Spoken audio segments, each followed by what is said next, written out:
6.11 10th standard. Cosecant theta plus cot theta equal to p. Prove that cos theta is equal to p square minus 1 divided by p square plus 1.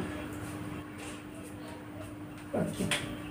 நமக்கு cosecant காட்டினாலே நமக்கு தெரிஞ்ச identity என்னது?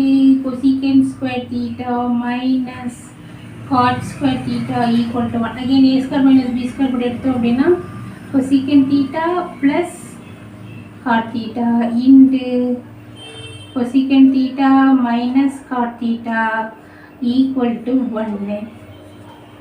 Okay, equal to p கிடையாது. இப்போ இதில் cosecant theta plus cos theta ஓட வேல்யூவோட value என்னது?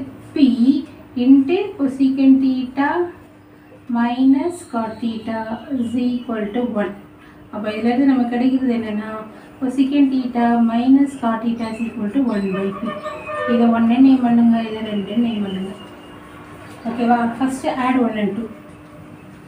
Add equation 1 and 2. இது ரெண்டு ஆட் பண்ணால் நமக்கு கிடைக்கிறது cosecant theta plus cot theta equal to p.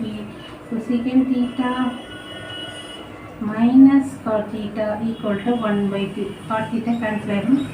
2 cosecant theta is equal to p plus 1 by p. LCM எடுத்தோம்னா p squared plus 1 divided by p. இது ஒரு ரிசல்ட்.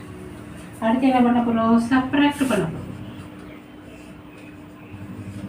192. அப்போ நமக்கு கிடைக்கிறது cosecant theta plus cot theta equal to p. cosecant theta minus cot theta equal to 1 by p. Subtract பண்ணோம்னா சைனை change பண்ணுவோம். அப்போ இங்கே cosecant theta கேன்சல் ஆகிடும். 2 cot theta equal to p minus 1 by p. இது எல்சிஎம் எடுத்தோம் அப்படின்னா p squared minus 1 divided by p. இது வந்து என்னது? 2 cot theta. இது தேர்ட் ரிசல்ட்டு, ஃபோர்த் ரிசல்ட்டுன்னு எடுத்துக்கலாம். இதெல்லாம் டிவைட் பண்ண போகிறோம். நமக்கு தேவையான ஆன்சரில் p ஸ்கொயர் மைனஸ் 1 இருக்குது, p ஸ்கொயர் ப்ளஸ் 1 இருக்குது. p ஸ்கொயர் மைனஸ் 1 தானே நியூமரேட்டரில் இருக்குது. அப்போ இதை வந்து தேர்டுன்னு நேம் பண்ணிக்கலாம். இதை ஃபோர்த்து டிவைடிங் 4 by 3. 4 3 இருக்குல்ல, ஈக்குவேஷன் 4 ஈக்குவேஷன் 3 டிவைட் பண்ணுறோம்.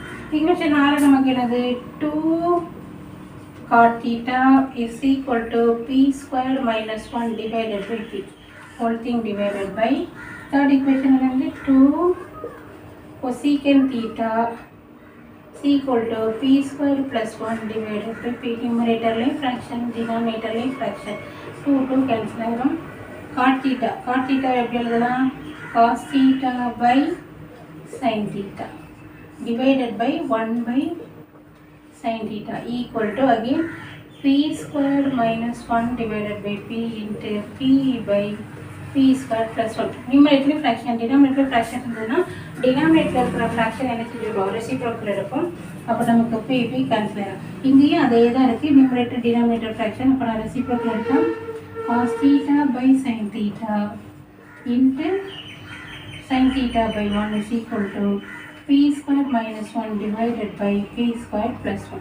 sin theta cancel ஆகும். so cos theta is equal to p squared minus 1 divided by p squared plus 1.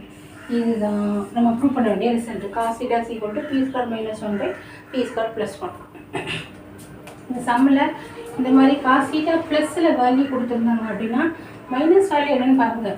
Calculate பண்ணாட்டாலுமே டைரெக்டாகவே இதை 1 by p போட்டு கூட நம்மளால் செய்ய முடியும். அப்புறம் ஃபஸ்ட்டு ஆட் பண்ணுறோம், சப்ராக்ட் பண்ணுறோம், டிவைட் பண்ணுறோம். தேர்டையும் ஃபோர்த்தையும் வச்சு டிவைட் பண்ணும்போதும் நம்ம ஆன்சர் பார்த்துட்டு 4 divided by 3 3 divided by 4. Suppose p square plus 1 நியூமரேட்டரில் இருந்தது 3 divided by 4 போட்டால் நமக்கு ஆன்சர் கிடச்சிடும். இதான் இந்த சமூகம் ஆன்சர் பிடிச்சிருந்தா லைக் பண்ணுங்கள், ஷேர் பண்ணுங்கள், சப்ஸ்கிரைப் பண்ணுங்கள்.